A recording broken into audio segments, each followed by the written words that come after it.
अस्सलाम वालेकुम नाज़रीन, मैं हूं जमाल याकूब जाफरी। उम्मीद है कि आप लोग खैर और आफियत से हैं। नाज़रीन, आज जो खबरें शामिल करेंगे उसमें सबसे पहली खबर तो ये है कि चीनी की कीमत बढ़ा दी गई है और वो कहां तक पहुंची है इस पे बात करेंगे। उसके अलावा नाज़रीन, जो पंजाब हुकूमत की जानिब से एक कदम उठाया गया था, बहुत अच्छा कदम था, पॉजिटिव स्टेप था कि जो रोटी है उसकी कीमत 16 रुपए कर दी गई है। लेकिन उसके पीछे बहुत सारे मामलात हैं, उनको डिस्कस करेंगे। सऊदी वफ्द पाकिस्तान आया, अब उसके जो आफ्टर इफेक्ट्स हैं वो क्या हैं, वो क्या चल रहे हैं मामलात हुकूमत के, और हुकूमत इसको कैसे देख रही है, थोड़ा सा इस पे भी बात करेंगे। नवाज शरीफ साहब कुछ नाराज हैं, वो क्या वजूहात हैं, इनको भी डिस्कस करेंगे। अगर अभी तक आपने चैनल सब्सक्राइब नहीं किया, प्लीज इसको सब्सक्राइब करें, बेल आइकन को प्रेस करें ताकि आने वाले नोटिफिकेशंस बासानी आप तक पहुंच सकें। नाज़रीन, सबसे पहली बात तो ये कि चीनी की कीमत में 5 रुपए इजाफा कर दिया गया, और वो इजाफा जो है वो हो के अब चीनी की कीमत 150 रुपए 150 रुपए हो गई है। पहले 145 रुपए फी किलो बिक रही थी। अवाम के लिए मुश्किल है क्योंकि चीनी रोजमर्रा जिंदगी में इस्तेमाल होती है, हर चीज में इस्तेमाल होती है। मीठे के बगैर वैसे भी कहते हैं कि खाने जो है वो मुकम्मल नहीं है जब तक मीठा ना खाया जाए, तो चीनी एक अहम हिस्सा है। उसके अलावा चाय बहुत ज्यादा बनती है पाकिस्तान में जिसके साथ चीनी इस्तेमाल होती है। चीनी की कीमत, आटे की कीमत, ये जो कीमतें हैं दूध की, ये दालों की, सब्जियों की, ये चीजें इफेक्ट करती हैं एक आम आदमी की जिंदगी को।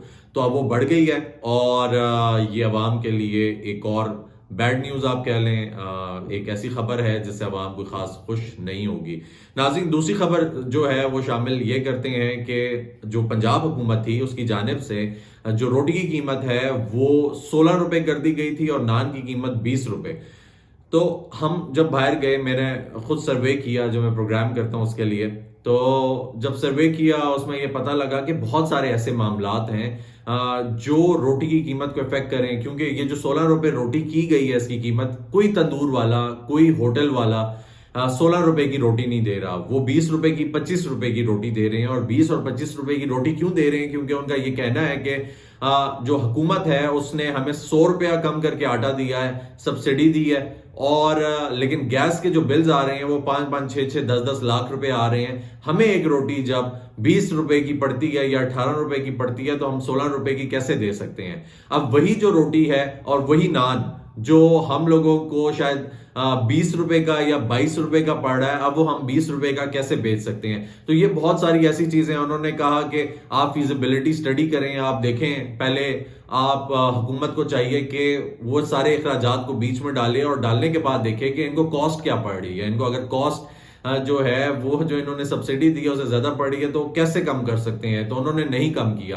दूसरी तरफ हमें हुकूमत का भी ये दिखाई दिया कि कोई चेक एंड बैलेंस नहीं है। अगर आपने रोटी की कीमत कम कर दी, 16 रुपए कर दी, और नान की कीमत 20 रुपए कर दी, तो आपको एटलीस्ट ये चाहिए कि आप चेक एंड बैलेंस रखें। और चेक एंड बैलेंस इस तरह रखें कि आपको ये पता होना चाहिए कि तंदूर पे ये रोटी 16 रुपए की मिल रही है।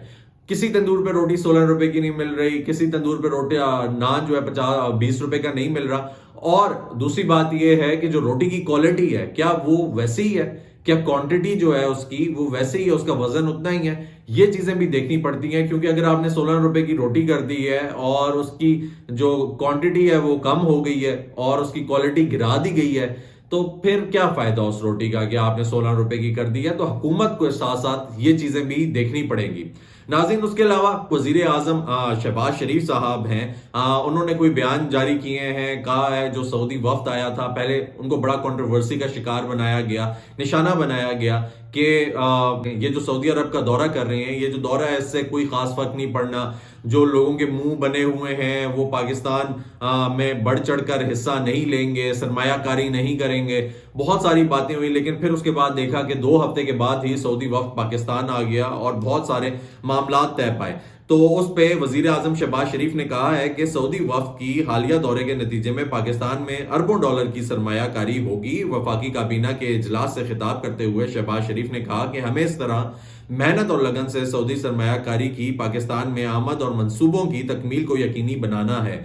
अगर हम इस तरह मेहनत करते रहे तो मुल्क की तरक्की और खुशहाली और माशी इस्तेकाम के अहदाफ जल्द हासिल कर लेंगे। इन्होंने सऊदी वली अहद का शुक्रिया अदा करते हुए कहा कि हम सऊदी वली अहद शहजादा मोहम्मद बिन सलमान के शुक्रगुजार हैं कि मेरे हालिया दौरे के बाद इनके खसूसी दिलचस्पी के तहत सऊदी वफ्द ने پاکستان کا دورہ کیا۔ وزیر اعظم شہباز شریف کی عید سے قبل دورہ سعودی عرب کے دوران سعودی ولی عہد محمد بن سلمان کے درمیان ہونے والی باضابطہ ملاقات کے بعد جاری ہونے والے اعلامیہ میں پاکستان میں $5 ارب کی سرمایہ کاری کا حساب دیا گیا تھا۔ سرکاری دوروں کے اختتام پر عمومی طور پر مہمان اور میزبان ملکوں کی طرف سے ایسے رسمی اعلانات ہوتے رہتے ہیں، اور لوگوں کا یہی کہنا تھا کہ سعودی عرب کے دوران پاکستانی وفد کی کارکردگی کا غیر جانبدارانہ طور پر جائزہ لینے کے بعد بعض حلقوں کی جانب سے یہ نتیجہ اخذ کیا گیا تھا کہ وفد کے ایک دو ممبران کے رویے سے یہ ظاہر ہونے والی سرد مہری بے زاری اور لا تعلقی سے یہ ظاہر ہوتا ہے کہ یہ دوسرا مطلوبہ نتائج حاصل نہیں کر سکے گا۔ لیکن وزیر اعظم شہباز شریف ایک زیرک سیاستدان اور بہت اچھے منتظم ہیں، اور اس سارے دورے کے دوران بہت پر اعتماد دکھائی دے رہے تھے۔ اب رواں ہفتے سعودی وزیر خارجہ کی قیادت میں اعلیٰ سطح سعودی وفد کا دورہ پاکستان نے وزیر اعظم کی پر اعتمادی کی وجہ بیان کر دی ہے۔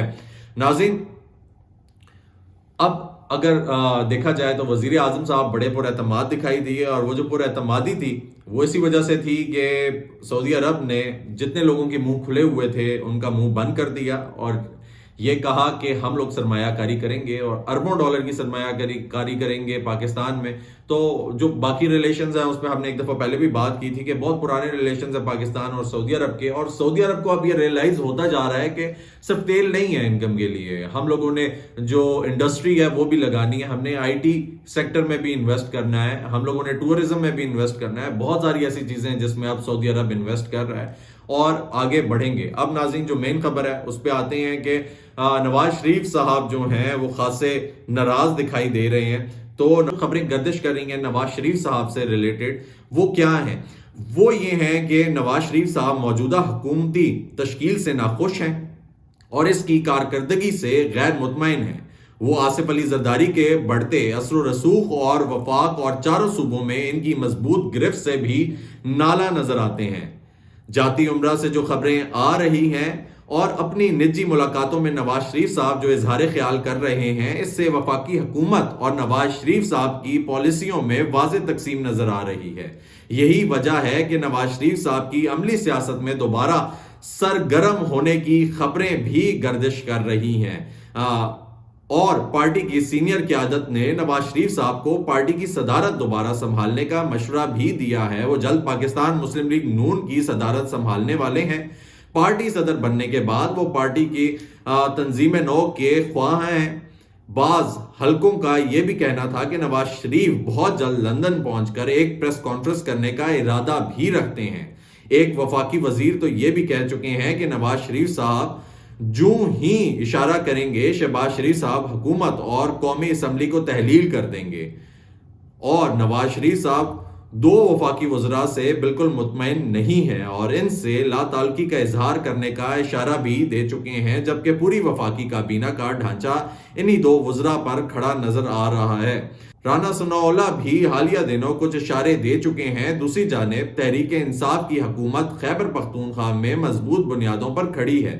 اگر سپریم کورٹ نے سنی اتحاد کونسل کی اپیل منظور کرتے ہوئے اس کے اراکین کو مخصوص نشستیں فراہم کرنے کا فیصلہ سنا دیا تو وفاقی اور پنجاب حکومت کا مستقبل داؤ پر لگ جائے گا۔ اس صورتحال میں پاکستان تحریک انصاف اور پیپلز پارٹی میں اقتدار کا کوئی فارمولہ طے پا سکتا ہے۔